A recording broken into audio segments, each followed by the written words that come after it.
Ahoy and welcome. So as you might be able to tell, I'm actually not in the UK anymore. I've had a gutful. So yeah, I'm currently in Croatia, which is pretty interesting. I just thought I'd do a bit of traveling in Europe before I get all settled down. I say settled down. I'm never really going to be settled down or settled, but you kind of get the idea.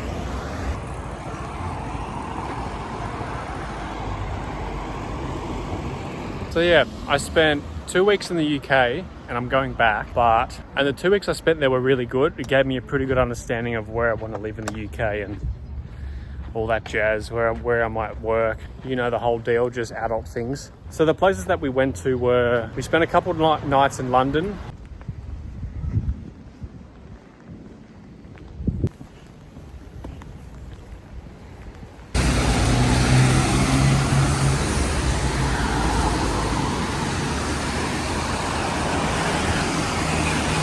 London's really nice, but it's also super expensive, which is pretty interesting.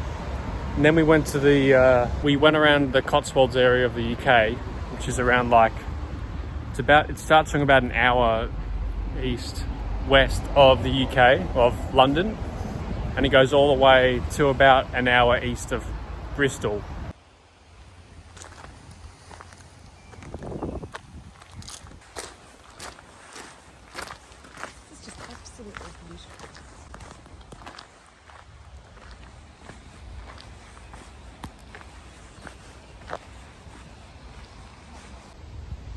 That is enormous.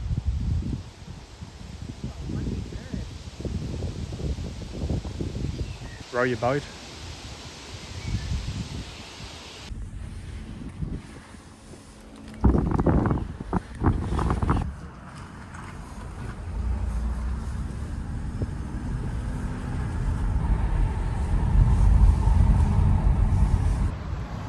And I really enjoyed my time there and I really like it, so I reckon that's probably going to be the area. So we went to Oxford, Cirencester, Gloucester, Cheltenham, all of that good stuff.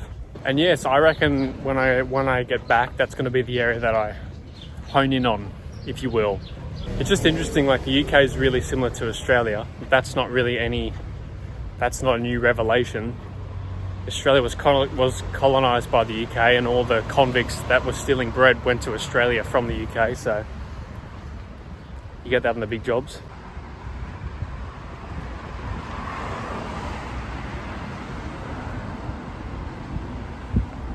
There's quite a few jobs around Oxford and Birmingham. It's a pretty noisy street. I'll just have to hold this close.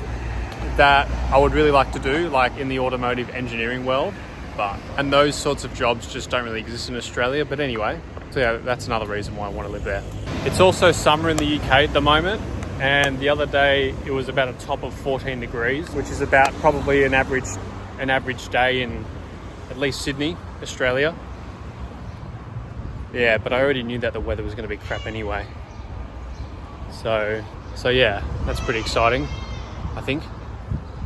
I have to say, I think cost of living in London is definitely more than Sydney, but the cost of living in some of the more regional parts of the UK is probably less than Sydney. It's pretty interesting.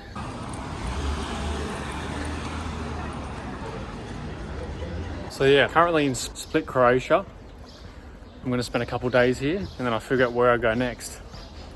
To be honest, the food here, with someone as many allergies as me, pretty difficult, I have to say. So in case you didn't know, I am gluten-free, dairy-free, shellfish-free, and can't have red meat or anything with 4 legs, which is pretty interesting. And I can guarantee you this much, it's not by choice, it's a real problem.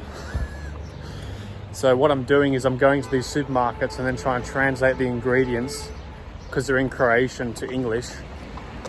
But it might say that it doesn't contain gluten, but it contains barley oil, which has gluten in it. So yeah, that certainly makes it interesting. So yeah, I'm almost inclined maybe to go a bit further west in Europe to either Italy or Germany, where a lot of the companies that make gluten-free bread, gluten-free food are based. So yeah, I've just resorted to buying a packet of peanuts and baked beans, which is not ideal. But anyway, I'm just going to go with the flow for a little bit and see what happens. So I've got 3 nights here, and then I'll see where I go if I end up going to Dubrovnik, or if I go to either Slovenia or Italy or Germany. But anyway, it's part of the reason why there hasn't been an upload in a little while, because, well, when you're moving country, it takes quite a lot of time, as I'm sure you can appreciate. So anyway, I'll leave you with that, and I'll see you soon.